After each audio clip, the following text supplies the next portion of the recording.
Hello है everyone, welcome to my channel. आज हम पढ़ने वाले हैं ऑपरेटिंग सिस्टम कॉन्सेप्ट्स। इसका हम 10th एडिशन कवर करेंगे। इसके ऑथर हैं एब्राहम सिल्बर्शियस, पीटर बियर-गेल्विन एंड गेर्ग गेगने। ठीक है, सो स्टार्ट करते हैं हमारा चैप्टर। सो यहाँ पर हमने चैप्टर 3 कंप्लीट कर लिया था। Now we will discuss about chapter 4 जिसका नाम है थ्रेड एंड कंकरेंसी। ठीक है, सो इससे रिलेटेड सारे पॉइंट हम इसमें पढ़ेंगे। ठीक है, सबसे पहले आता है ओवरव्यू पॉइंट। ठीक है, तो अगर मैं बात करती हूँ, a thread thread is a basic unit of CPU utilisation. ठीक है, एक बेसिक सी यूनिट है। It comprises as a like thread ID हो गया, प्रोग्राम काउंटर हो गया, रजिस्टर सेट हो गया एंड स्टैक। हम मतलब कर सकते हैं ना, इससे comprises it share with the thread belonging to the same process of code section, data section and other operating system like open files and signals. क्या बोल रहा है कि ये शेयर करता है अपना डेटा उस थ्रेड से जो उसी प्रोसेस से बिलोंग करेगा, उसका कोड सेक्शन, उसका डेटा सेक्शन सेम होगा। ठीक है, तो हमारे पास 2 टाइप्स के थ्रेड होते हैं, लाइक सिंगल थ्रेड और मल्टी थ्रेड। तो इसको हम आगे डिस्कस करेंगे, उससे पहले हम थोड़ा सा देख लेते हैं। तो अगर मैं बात करूं सबसे पहले few examples of multi threaded application की, an application like create a photo thumbnail from collection of the images. मान लो कि हम क्या कर रहे हैं कि एप्लीकेशन से फोटोज या थंबनेल्स को क्रिएट कर रहे हैं। ठीक है, तो जो दूसरा थ्रेड होगा, सेपरेट थ्रेड, वो भी क्या करेगा, थंबनेल क्रिएट करेगा। अब सेकंड पॉइंट है कि एक वेब ब्राउजर है जहां पर आप एक थ्रेड डिस्प्ले कर रहे हो, इमेज और टेक्स्ट। ठीक है, जबकि दूसरा थ्रेड जो है वो रिट्राइव कर रहा है डेटा फ्रॉम द नेट। ठीक है, सो यहाँ पर 2 थ्रेडेड वर्क कर रहे हैं डिफरेंट। ठीक है, ए वर्ड प्रोसेसर में have thread for displaying graphics. अब जो वर्ड प्रोसेसर का जो थ्रेड है वो डिस्प्ले कर रहा है ग्राफिक्स को। Another thread for responding to keystroke from the user. दूसरा जो थ्रेड है वो क्या कर रहा है, मतलब की स्ट्रोक को रिस्पॉन्स कर रहा है जो यूजर के द्वारा प्राप्त हो रही है। ठीक है, और जो थर्ड जो थ्रेड है वो क्या कर रहा है, स्पेल और ग्रामर चेकिंग कर रहा है। तो यहाँ पे हम 1 थ्रेड की बात कर रहे थे, यहाँ पे हम 2 थ्रेड की, और यहाँ पर हम 3 थ्रेड की। ठीक है, तो सबके अपने अपने वर्क है।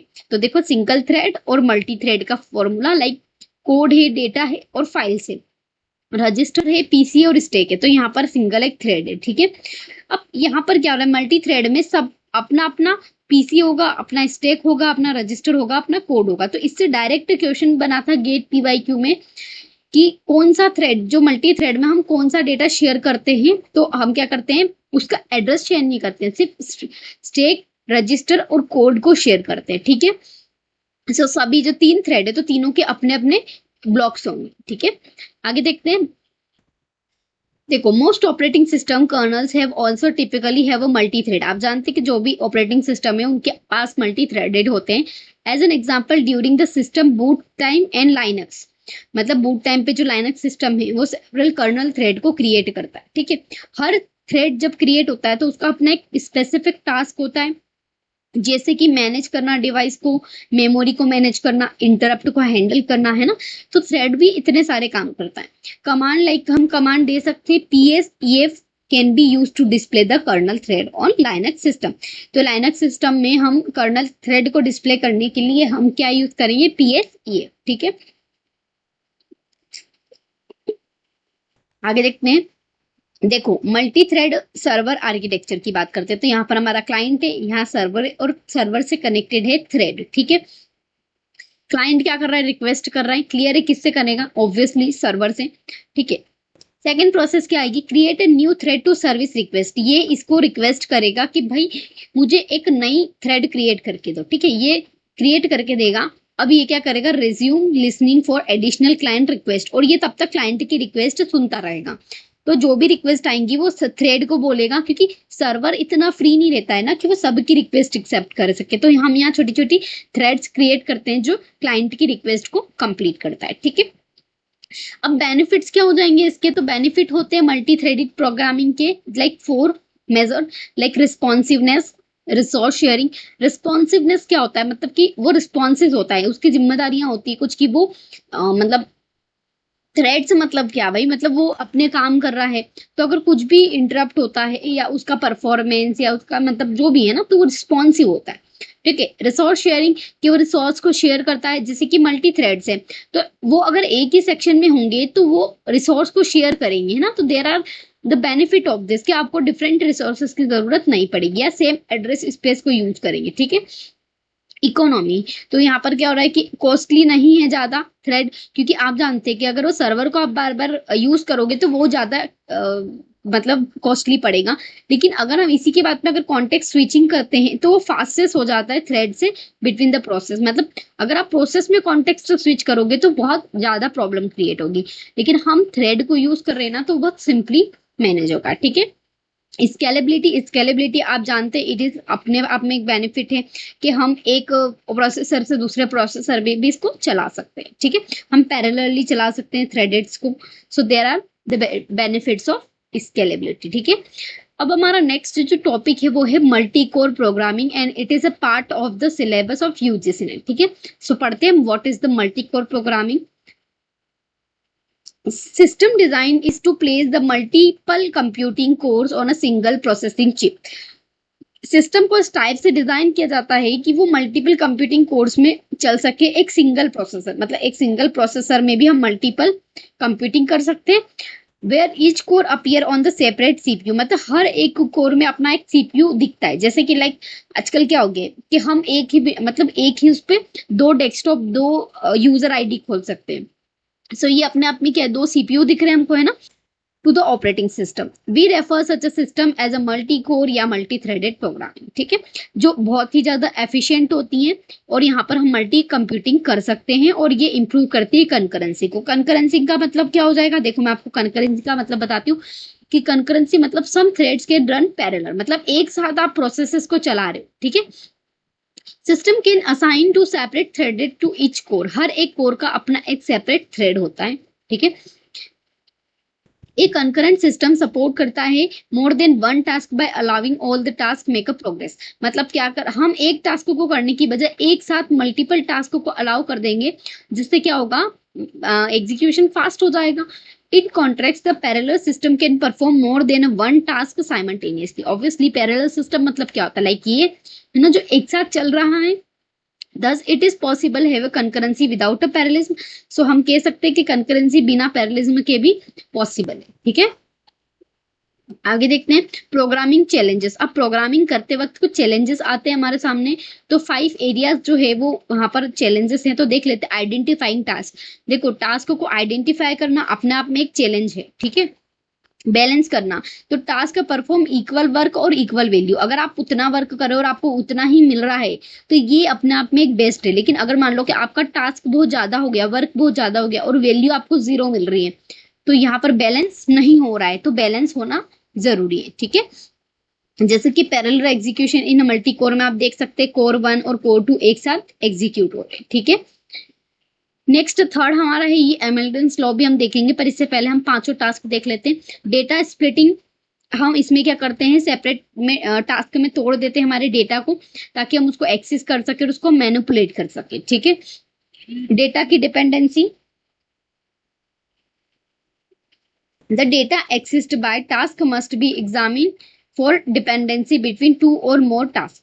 क्या बोल रहा है कि जब डेटा की डिपेंडेंसी होती है तो फिर अगर आप उस टास्क को तोड़ दोगे ना तो वहां पर कुछ प्रॉब्लम क्रिएट हो सकती है, क्योंकि आप सिंक्रोनाइज करोगे। मान लो कि हम इस डेटा पे वर्क कर रहे हैं और ये डेटा सेकंड वाले डेटा पे डिपेंड है, आपने इसको तोड़ दिया, अब आप इस पे वर्क कर रहे हो, तो फिर आपका एग्जीक्यूशन रुक जाएगा जस्ट बिकॉज क्योंकि आधा पार्ट इसका इस वाले में। तो यहाँ पर जो डेटा डिपेंडेंसी का जो फंडा है वो इसीलिए थोड़ा सा वियर्ड है, ठीक है। और लास्ट है टेस्टिंग और डीबगिंग। तो ऑब्वियसली ये भी एक प्रॉब्लम क्रिएट करता है, टेस्टिंग करना और उसको डीबग करना। हम एक साथ इतने सारे प्रोग्राम और चलाते तो उनको टेस्ट करना और उनको डीबग करना थोड़ा सा मुश्किल हो जाता है, ठीक है।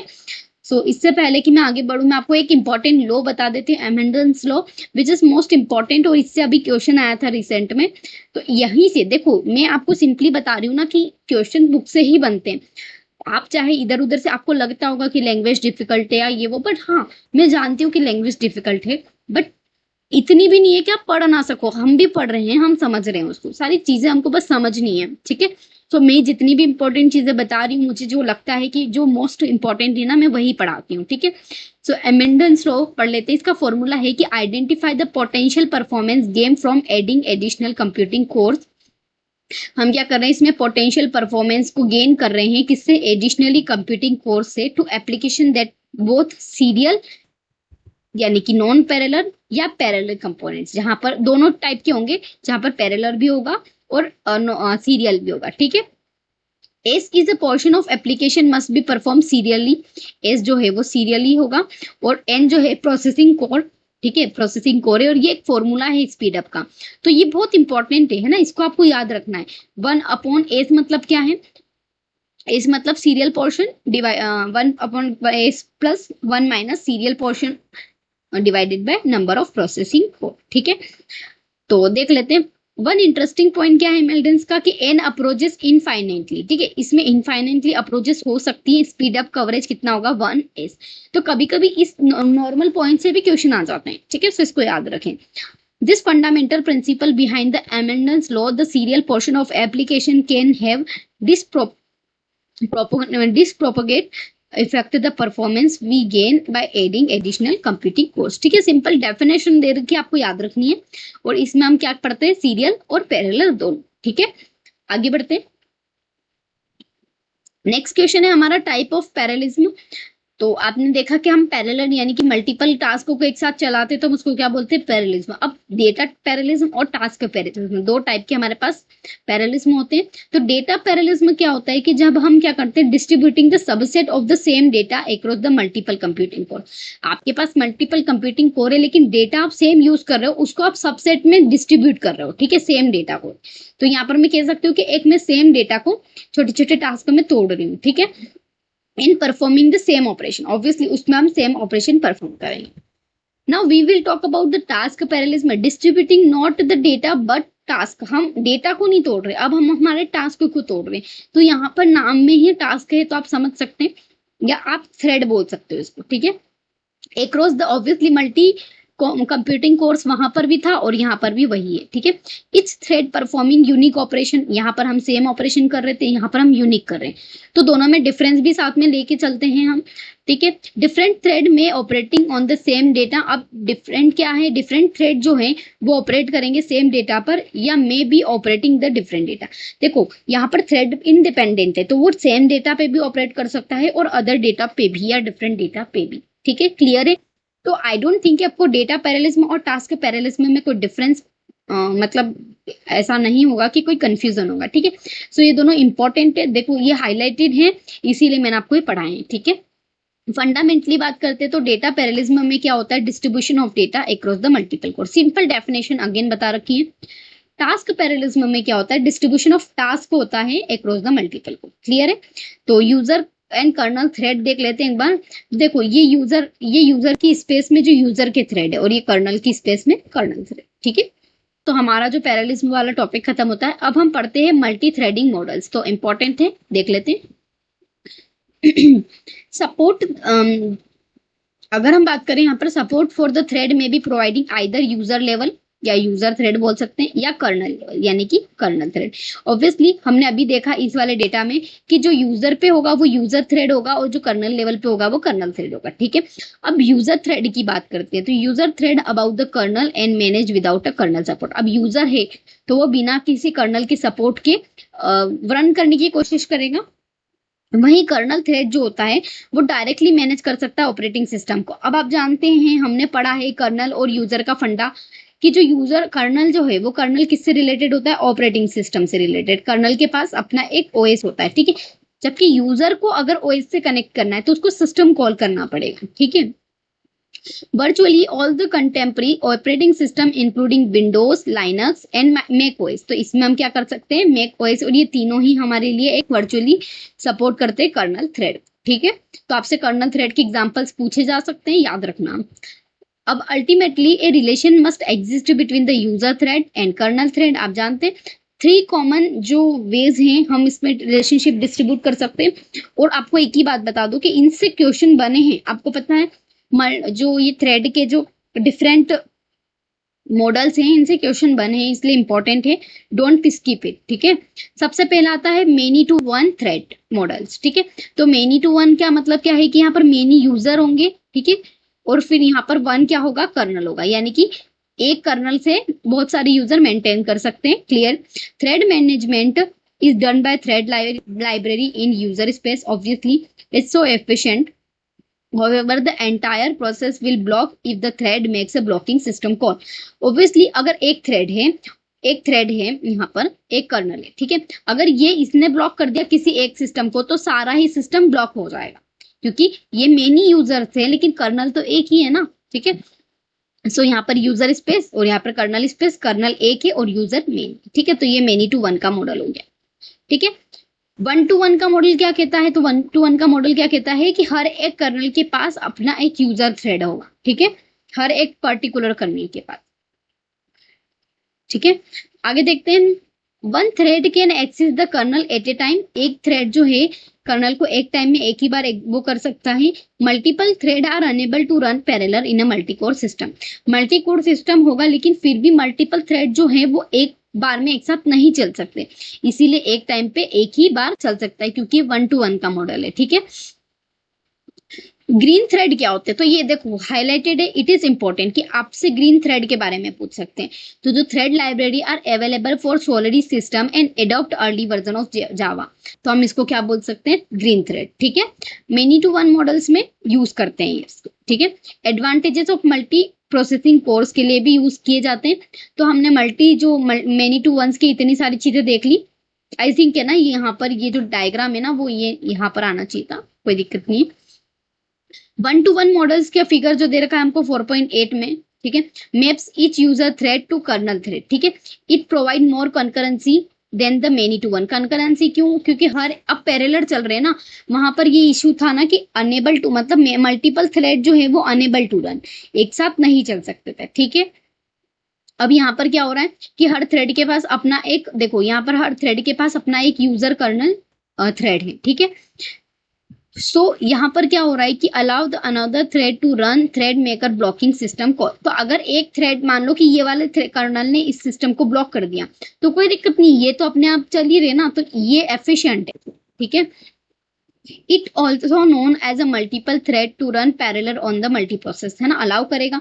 बस ड्रॉबैक क्या है कि इतने सारे जो थ्रेड हम क्रिएट करते हैं करस्पॉन्डिंग टू हर एक यूजर, मतलब हर एक यूजर थ्रेड के लिए हमने एक कर्नल थ्रेड क्रिएट तो कर दिया है, तो यहाँ पर large number of kernel thread create हो गए, जिसकी वजह से क्या होगा, बर्डन हो जाएगा परफॉर्मेंस पे, यानी स्पीड में प्रॉब्लम आ सकती है, ठीक है। Linux along with the family of operating system implemented 1 to 1 model. तो लाइनक्स के साथ साथ विंडोज भी 1 to 1 मॉडल पे वर्क करता है, ठीक है। So this is all about the many to one model और 1 to 1 मॉडल। तो आपको ये दोनों क्लियर है। अब आते हैं मेनी टू मेनी मॉडल की, ठीक है। सो कभी भी यहाँ पर ऐसा नहीं होगा कि मेनी कर्नल थ्रेड हो और 1 यूजर हो, ठीक है। सो यहाँ पर ये वाला फंडा नहीं होगा, क्लियर है। मेनी टू मेनी मॉडल मतलब क्या? मल्टीप्लेक्सेस, यानी कि many user levels a smaller या equal number of kernel thread, मतलब कर्नल थ्रेड उसके इक्वल होंगे या स्मॉलर होंगे, ठीक है। A number of kernel threads may be specific or either particular application particular machine, ठीक है। सो मेनी टू मेनी का सिंपली फंडा है कि यहाँ पर हमने क्या करा है, कर्नल के लिए बहुत सारे क्रिएट कर दिए हैं, यूजर भी बहुत सारे हो सकते हैं, पर यहाँ पर 1 to 1 नहीं है, ठीक है। यहाँ पर मान लो कि थ्री थ्रेड्स हैं और यहाँ पर 4 यूजर है, तो अब ये 1 to 1 को थोड़ा सा और एफिशिएंट बना रहा है, जस्ट बिकॉज 1 to 1 में क्या कर रहे थे हम, हर के लिए क्रिएट कर रहे थे। अब यहाँ पे क्या है, 4 थ्रेड, यूजर लेवल थ्रेड और 3 कर्नल। मान लो कि ये एक खराब हो गया या ये एक ठप पड़ गया, तो बाकी ये 2 तो एक्टिव है ना, इन 2 से इन 4 को मैनेज किया जा सकता है। So that is the advantage of many to many model, ठीक है।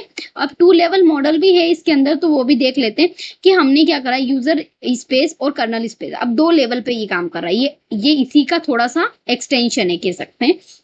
सेम है, ये सेम फंडा हमने अभी मेनी टू मेनी में देखा इतना, लेकिन यहाँ पर हम क्या करते हैं, एक्स्ट्रा क्रिएटेड कर देते हैं ताकि अगर बाय चांस तीनों खराब हो जाए उस केस में हमारा ये वाला कर्नल वर्क करेगा, ठीक है। One variation of many to model still multiplexing many user level thread or smaller equal number of thread but also allow to user level thread bond to kernel level thread। मैंने आपको बता दिया है वो variation कैसे कैसे बोलेंगे हम उसको, और हम क्यों बना रहे हैं इसको। वेरिएशन मतलब क्या, तो आपको ये भी पता होना चाहिए कि कौन से का वेरिएशन है 2 लेवल में, ठीक है, important. Although many to many model appears more flexible, ठीक है। तो इसमें क्या हो रहा है कि ये जो मैनी टू मैनी मॉडल्स है वो मोर फ्लेक्सिबल है, ठीक है।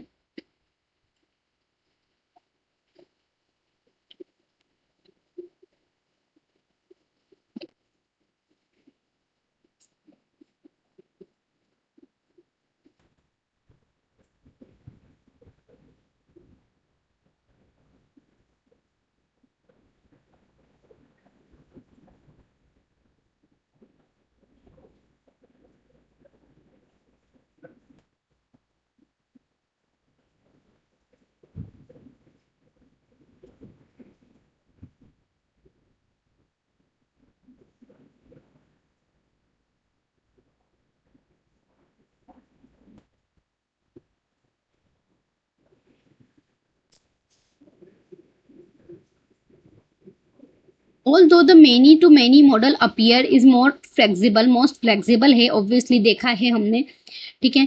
Increasing the number of processing cores appear at most systems, limiting the number of kernel thread has become a least important. देखो इस बात का कोई सेंस नहीं है, क्योंकि हमने अगर उसको इम्प्लीमेंट कर लिया है, हमने उसको प्रैक्टिकली डायग्राम से समझा है, तो that is more efficient with us, ठीक है। So that is all about the, ठीक है। आज के टाइम पे जो है हम 1-to-1 मॉडल यूज करते हैं, इसीलिए हमारा थोड़ा परफॉर्मेंस और स्पीड का इशू होता है, बाकी still it is very important, ठीक है। सो आगे देखते हैं, हमारा अगला पॉइंट है थ्रेड लाइब्रेरीज, ठीक है। थ्रेड लाइब्रेरी प्रोवाइड करती है the programmer with API creations and managing threads. Thread library क्या करती है, थ्रेड को मैनेज करती है, जहां पर सारे थ्रेड की डिटेल्स होती है। There are two primary ways to implementing the thread library is first और सेकेंड। तो फर्स्ट अप्रोच क्या कहती है, जिसमें हम क्या करते हैं, provide the entirely user space with no kernel. यहाँ पर कोई कर्नल नहीं होगा, सारा जो डेटा और कोड सेक्शन जो डेटा स्ट्रक्चर होगा वो यूजर स्पेस में होगा, ठीक है। क्योंकि हमने अभी ऊपर जो देखे, हमने दो सेक्शन देखे, एक यूजर और एक कर्नल, ठीक है। तो हम अभी इसकी बात कर रहे हैं, ठीक है। दिस मीन्स क्या होगा, evoking the function library result in a local function call user space और नॉट अ सिस्टम कॉल। यानी कि हम लोकल फंक्शन में बात करेंगे, ना कि सिस्टम कॉल में, क्योंकि सिस्टम कॉल में हम बात करेंगे तो फिर हमारे पास ऑपरेटिंग सिस्टम या कर्नल दोनों ही इन्वॉल्व होंगे, ठीक है। अब हम सेकेंड अप्रोचेस की बात करते हैं। It is implementing with kernel level library, है ना। तो यहाँ पर हम इसकी बात कर रहे हैं, जहां पर हम डायरेक्टली ऑपरेटिंग सिस्टम से सपोर्ट कर सकते हैं, क्योंकि हम इसमें कर्नल की बात करेंगे। इन दिस केस कोड और डेटा सेक्शन जो होंगे वो एग्जिस्ट करेंगे कर्नल के स्पेस में। Invoking the function in API the library typically result as a system call. और यहाँ पर हम सिस्टम कॉल नहीं कर पा रहे, लेकिन यहाँ हम सिस्टम कॉल करेंगे, ठीक है। आगे देखते हैं, 3 मेन थ्रेड लाइब्रेरीज होती हैं आज के टाइम पे, which is pox P thread, है ना, POS6 पी थ्रेड, ठीक है। विंडोज और जावा हमने पढ़ा है ऊपर भी, ठीक है। पी थ्रेड की बात करते हैं तो थ्रेड का एक्सटेंशन मतलब POS6 स्टैंडर्ड का एक्सटेंशन ही है, क्या है, पी थ्रेड, ठीक है। May be implemented is either user level और कर्नल लेवल। तो आपको पता होना चाहिए कि पी थ्रेड जो है वो दोनों पे वर्क करता है, कौन कौन से, यूजर लेवल और कर्नल लेवल, ठीक है। The Windows thread library kernel level library is allowed to Windows system, ठीक है। विंडोज थ्रेड लाइब्रेरी जो है वो विंडोज सिस्टम के लिए अलाउ होगी। जावा थ्रेड जो है वो एपीआई अलाउ करेगी, ऑब्वियसली जावा प्रोग्राम्स के लिए, ठीक है। This means the Windows system Java thread are typically implemented using Windows API, Unix, Linux and macOS। तो अगर Windows की बात करें तो हम इनको अप्लाई कर सकते हैं by pthread, using pthread, ठीक है।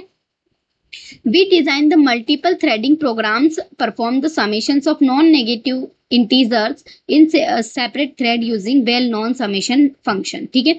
सो आपको ये चीज पता होनी चाहिए कि डायरेक्टली इससे क्वेश्चन आ सकता है कि हम किस समेशन के थ्रू नॉन नेगेटिव इंटीजर को परफॉर्म कर सकते हैं। तो वेल नॉन समेशन के थ्रू हम नॉन नेगेटिव, कभी कभी वो पूरी डेफिनेशन देख के आपको पूछ सकता है कि नॉन नेगेटिव, नेगेटिव या मेनी थिंग्स, तो यहाँ पर क्वेश्चन ऐसी जगह से बनते हैं, ठीक है। इनकी डेफिनेशन से क्वेश्चन बनाते हैं, क्लियर है। आगे देखते हैं, अब 2 जनरल स्ट्रेटेजीज हैं जो मल्टीपल थ्रेड को क्रिएट करती है, एसिंक्रोनाइज और सिंक्रोनाइज थ्रेडिंग, ठीक है।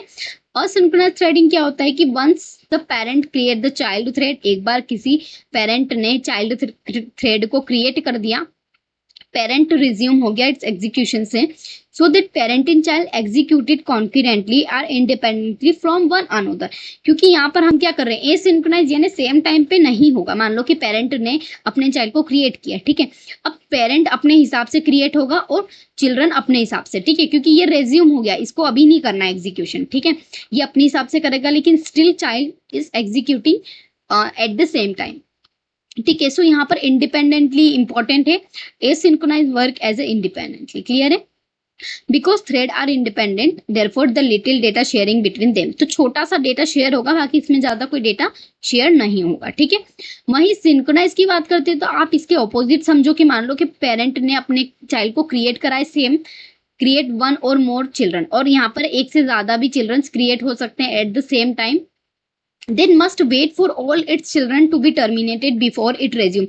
अब हमने ऊपर देखा था कि हमारा जो ये पेरेंट है ये रेज्यूम हो गया और तब भी हमारा चिल्ड्रन जो है वो एग्जीक्यूट कर रहा है, ठीक है, लेकिन यहाँ पर पेरेंट तब तक रेज्यूम नहीं कर सकता जब तक उसके सारे ही जब तक ये रेज्यूम नहीं कर सकता जब तक उसके सारे ही चिल्ड्रन टर्मिनेट नहीं हो जाते, ठीक है। So here thread created by parent perform work concurrently, तो यहाँ पर इंडिपेंडेंटली नहीं डिपेंडेंटली वर्क यूज होगा और यहाँ पर कंक्यूरेंट चलेगा, ठीक है, but the parent can not continue until the work has been completed, ठीक है।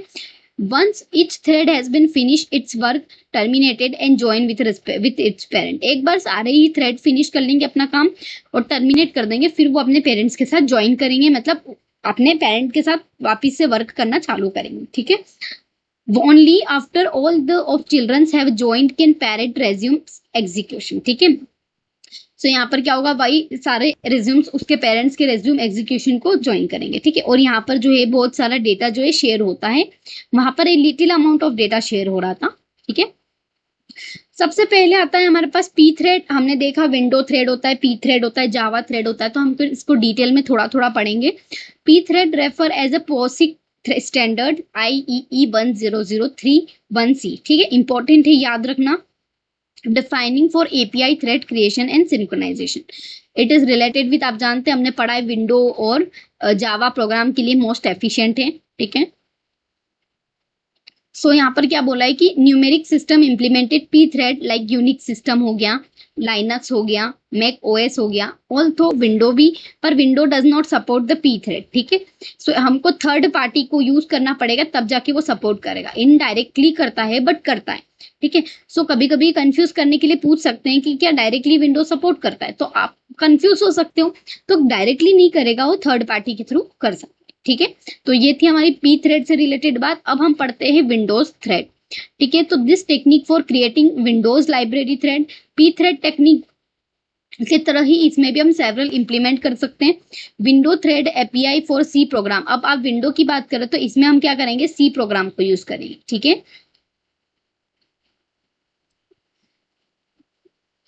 आगे देखते हैं, जावा थ्रेड की बात करते हैं, thread for fundamental program execution, जहां पर आप जावा प्रोग्राम्स के लिए यूज करोगे, इसमें आप API प्रोवाइड इंटरफेस करोगे, ठीक है।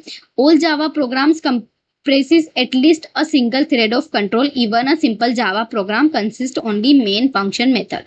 तो आपको एक चीज समझ में आई कि जो जावा में हम एक सिंगल थ्रेड को भी यूज कर सकते हैं, एटलीस्ट अ सिंगल थ्रेड, ठीक है। JVM में आप क्या क्या इंक्लूड कर सकते हो, लाइक विंडो हो गया, लाइनक्स हो गया और मैक OS हो गया। इनफैक्ट यहाँ पर हम एप्लीकेशंस को भी चला सकते हैं, एंड्रॉइड एप्लीकेशन। तो जावा थ्रेड बहुत अच्छे हैं, इंपॉर्टेंट हैं, ठीक है। एक चीज इंपॉर्टेंट है यहाँ पे, लैम्बडा एक्सप्रेशन इन जावा, ये बहुत ज्यादा इंपॉर्टेंट है, ठीक है। तो ऐसी चीजों से क्वेश्चन बनते हैं, आपको ट्रस्ट नहीं हो तो आप देख लेना, बहुत सारे क्वेश्चन यहाँ से पूछे जाते हैं डिफरेंट एग्जाम्स में।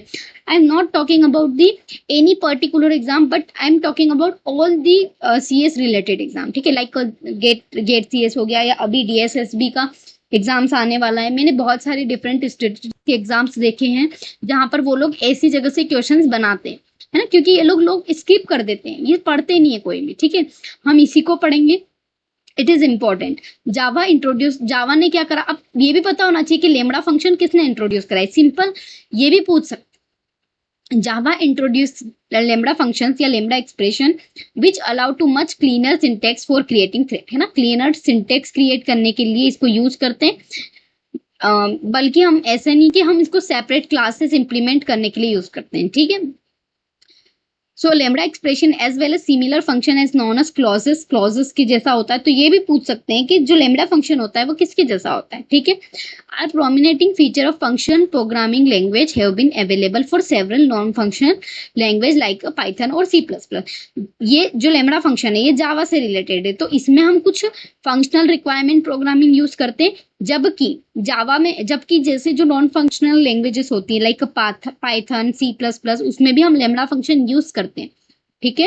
Lambda expressions often provide a simple syntax for developing parallel application. तो लेमडा एक्सप्रेशन जो है सिंपली क्या करता है, सिंपल सिंटेक्स को डेवलप करने में मदद करता है, ठीक है। This is the definition of lambda expression, ठीक है।